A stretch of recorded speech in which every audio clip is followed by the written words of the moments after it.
अध्याय 5। जादुई सीढ़ी। सुबह के सूरज की साफ रोशनी में सपाट पहाड़ बहुत करीब लग रहा था, लेकिन डोरोथी और ओज़मा को पता था कि उनके सामने अभी भी एक लंबा रास्ता तय करना है। उन्होंने कपड़े पहने और पाया कि उनके लिए एक गर्म, स्वादिष्ट नाश्ता इंतजार कर रहा था, और खाने के बाद वे तंबू से बाहर निकल गए और पहाड़ की ओर चल पड़े जो उनका पहला लक्ष्य था। थोड़ी दूर जाने के बाद डोरोथी ने पीछे देखा और पाया कि परी तंबू पूरी तरह से गायब हो गया था। वह हैरान नहीं थी, क्योंकि वह जानती थी कि ऐसा होगा। क्या आपका जादू हमें घोड़ा, गाड़ी या कार नहीं दे सकता? डोरोथी ने पूछा। नहीं प्रिय, मुझे खेद है कि ऐसा जादू मेरी शक्ति से परे है, उसकी परी मित्र ने स्वीकार किया। शायद ग्लिंडा ऐसा कर सकती है, डोरोथी ने विचारपूर्वक कहा। ग्लिंडा के पास एक सारस रथ है जो उसे हवा में ले जाता है, ओज़मा ने कहा, लेकिन हमारी महान जादूगरनी भी यात्रा के अन्य साधनों का आविष्कार नहीं कर सकती। कल रात मैंने जो कहा था उसे मत भूलना, कि कोई भी इतना शक्तिशाली नहीं है कि वह सब कुछ कर सके। ठीक है, मुझे लगता है कि मुझे ये जानना चाहिए, क्योंकि मैं इतने लंबे समय से उसकी भूमि में रह रही हूँ, डोरोथी ने उत्तर दिया, लेकिन मैं बिल्कुल भी जादू नहीं कर सकती, और इसलिए मैं ठीक से समझ नहीं सकती कि आप और ग्लिंडा और जादूगर ये कैसे करते हैं। कोशिश मत करो, ओज़मा हंसी। लेकिन तुम्हारे पास कम से कम एक जादुई कला है, डोरोथी, तुम सभी का दिल जीतने की तरकीब जानती हो। नहीं, मुझे नहीं पता, डोरोथी ने गंभीरता से कहा। अगर मैं वाकई ऐसा कर सकती हूँ, ओज़मा, तो मुझे यकीन है कि मुझे नहीं पता कि मैं ये कैसे करती हूँ। उन्हें गोल, समतल पहाड़ की तलहटी तक पहुँचने में 2 घंटे लग गए, और फिर उन्होंने पाया कि पहाड़ की ढलानें इतनी खड़ी थीं कि वे किसी घर की दीवार की तरह लग रही थीं। डोरोथी ने ऊपर की ओर देखते हुए कहा, यहाँ तक कि मेरी बैंगनी बिल्ली भी उन पर चढ़ नहीं सकती। लेकिन फ्लैटहेड्स के लिए नीचे उतरने और फिर ऊपर चढ़ने का कोई रास्ता है, ओज़मा ने घोषणा की, अन्यथा वे स्कीज़र्स के साथ युद्ध नहीं कर सकते थे, या उनसे मिलकर झगड़ा भी नहीं कर सकते थे।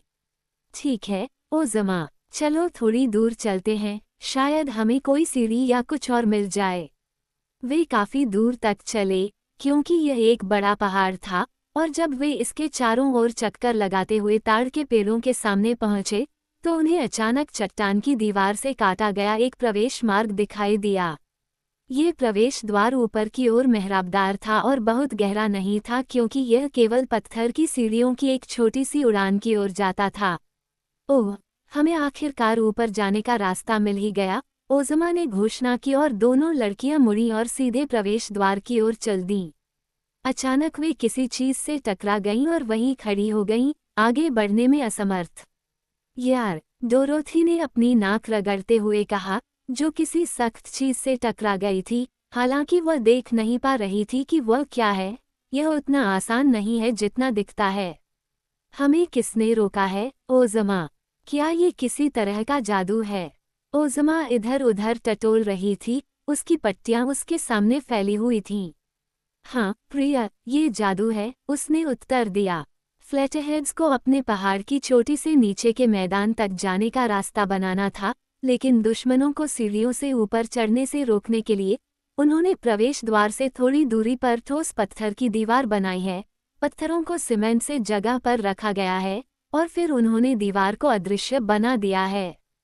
मुझे आश्चर्य है कि उन्होंने ऐसा क्यों किया, डोरोथी ने सोचा। दीवार वैसे भी लोगों को बाहर रखेगी, चाहे वह दिखाई दे या न दे, इसलिए इसे अदृश्य बनाने का कोई फायदा नहीं था।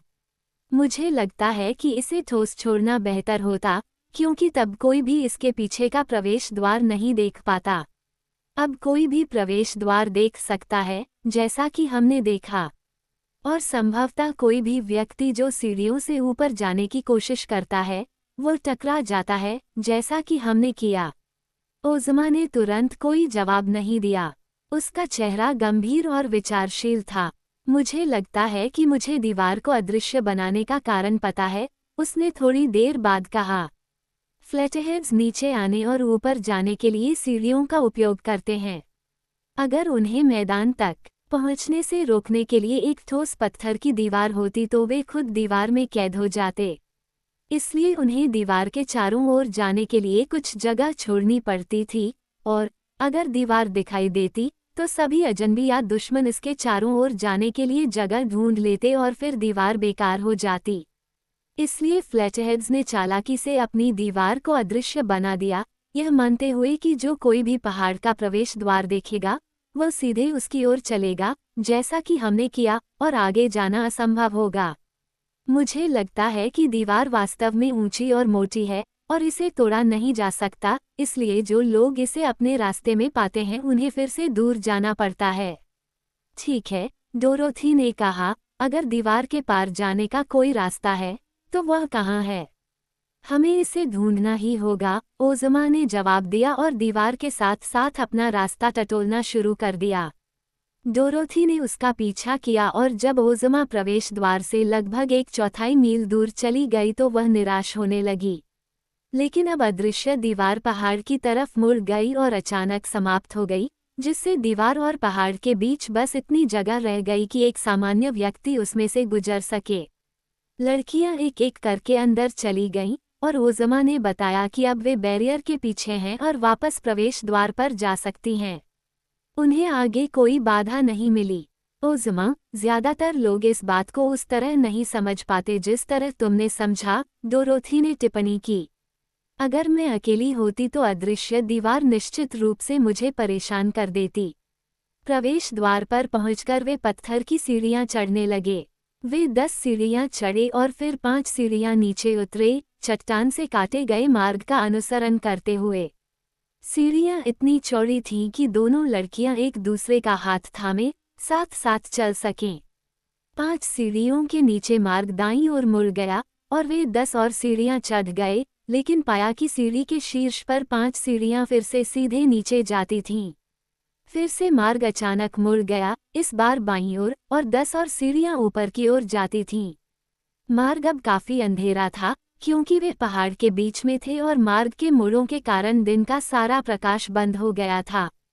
फिर भी ओज़मा ने अपनी छाती से अपनी चांदी की छड़ी निकाली और उसके सिरे पर लगे बड़े से रत्न से एक चमकदार हरे रंग की रोशनी निकली, जिससे जगह इतनी अच्छी तरह से रोशन हो गई कि वे अपना रास्ता साफ साफ देख पा रहे थे। 10 सीढ़ियां ऊपर, 5 सीढ़ियां नीचे और एक मोड़, इस तरफ या उस तरफ। यही कार्यक्रम था और डोरोथी ने अनुमान लगाया कि वे हर बार 5 सीढ़ियां ही ऊपर चढ़ रहे थे। वे फ्लैटहेड्स निश्चित रूप से मज़ेदार लोग होंगे, उसने ओज़मा से कहा। ऐसा लगता है कि वे कोई भी काम सीधे सादे ढंग से नहीं करते। इस मार्ग को बनाने में उन्होंने सभी को ज़रूरत से 3 गुना ज़्यादा चलने के लिए मजबूर किया। और बेशक ये यात्रा फ्लैटहेड्स के लिए भी उतनी ही थकाऊ है जितनी कि अन्य लोगों के लिए। ये सच है, ओज़मा ने उत्तर दिया, फिर भी यह घुसपैठियों से उन्हें आश्चर्यचकित होने से बचाने के लिए एक चतुर व्यवस्था है। हर बार जब हम उड़ान की 10वीं सीढ़ी पर पहुंचते हैं तो पत्थर पर हमारे पैरों के दबाव से पहाड़ की चोटी पर एक घंटी बजती है, जो हमारे आने की चेतावनी देती है। तुम्हें ये कैसे पता? डोरोथी ने आश्चर्यचकित होकर पूछा। जब से हमने शुरुआत की है तब से मुझे घंटी की आवाज़ सुनाई दे रही है, ओज़मा ने उससे कहा। तुम इसे नहीं सुन सकती, मुझे पता है, लेकिन जब मैं अपनी छड़ी अपने हाथ में पकड़ती हूँ तो मैं बहुत दूर की आवाज़ें सुन सकती हूँ।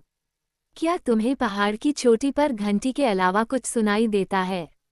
डोरोथी ने पूछा। हाँ, लोग घबराकर एक दूसरे को पुकार रहे हैं और कई पदचिह्न उस स्थान की ओर बढ़ रहे हैं जहां हम पहाड़ की सपाट चोटी पर पहुंचेंगे। इससे डोरोथी को कुछ चिंता हुई। मैंने सोचा था कि हम आम, साधारण लोगों से मिलने जा रहे हैं, उसने टिप्पणी की, लेकिन वे बहुत चतुर हैं, ऐसा लगता है, और वे कुछ प्रकार के जादू भी जानते हैं। वे खतरनाक हो सकते हैं, ओज़मा। शायद हमें घर पर ही रहना चाहिए। अंत में ऊपर नीचे का रास्ता खत्म होता हुआ दिखाई दिया, क्योंकि दोनों लड़कियों के सामने फिर से दिन का उजाला दिखाई दिया और ओज़मा ने अपनी छड़ी को अपने गाउन की छाती में रख लिया। आखिरी 10 कदम उन्हें पानी की सतह पर ले आए, जहां उन्होंने स्वयं को विचित्र लोगों की ऐसी भीड़ से घिरा पाया कि कुछ समय के लिए वे अवाक रह गए और अपने सामने खड़े चेहरों को घूरने लगे। डोरोथी को तुरंत पता चल गया कि इन पहाड़ी लोगों को फ्लैटहेड क्यों कहा जाता है। उनके सिर ऊपर से बिल्कुल सपाट थे, जैसे कि उन्हें आंखों और कानों के ठीक ऊपर से काट दिया गया हो। इसके अलावा सिर गंजे थे, ऊपर बिल्कुल भी बाल नहीं थे, और कान बड़े और सीधे निकले हुए थे, और नाक छोटी और रूखी थी, जबकि फ्लैटहेड्स के मुंह अच्छे आकार के थे और असामान्य नहीं थे। उनकी आंखें शायद उनकी सबसे अच्छी विशेषता थीं, बड़ी और चमकदार और गहरे बैंगनी रंग की। फ्लैटहेड्स की पोशाकें उनके पहाड़ से खोदी गई धातुओं से बनी थीं। छोटे सोने, चांदी, टिन और लोहे के डिस्क, जो लगभग पेनी के आकार के थे और बहुत पतले थे, उन्हें चतुराई से एक साथ जोड़ा गया था और पुरुषों के लिए घुटने की पतलून और जैकेट और महिलाओं के लिए स्कर्ट और कमर बनाई गई थी। रंगीन धातुओं को कुशलता से विभिन्न प्रकार की धारियों और चेक बनाने के लिए मिलाया गया था, ताकि पोशाकें काफी खूबसूरत दिखें और डोरोथी को पुराने कपड़े पहने हुए शूरवीरों की तस्वीरें याद दिलाएं। अपने सपाट सिर के अलावा ये लोग वास्तव में बुरे नहीं दिखते थे। ये लोग धनुष और तीर से लैस थे और उनकी धातु की बेल्ट में स्टील की छोटी कुल्हाड़ियां लगी हुई थीं। उन्होंने कोई टोपी या आभूषण नहीं पहना था।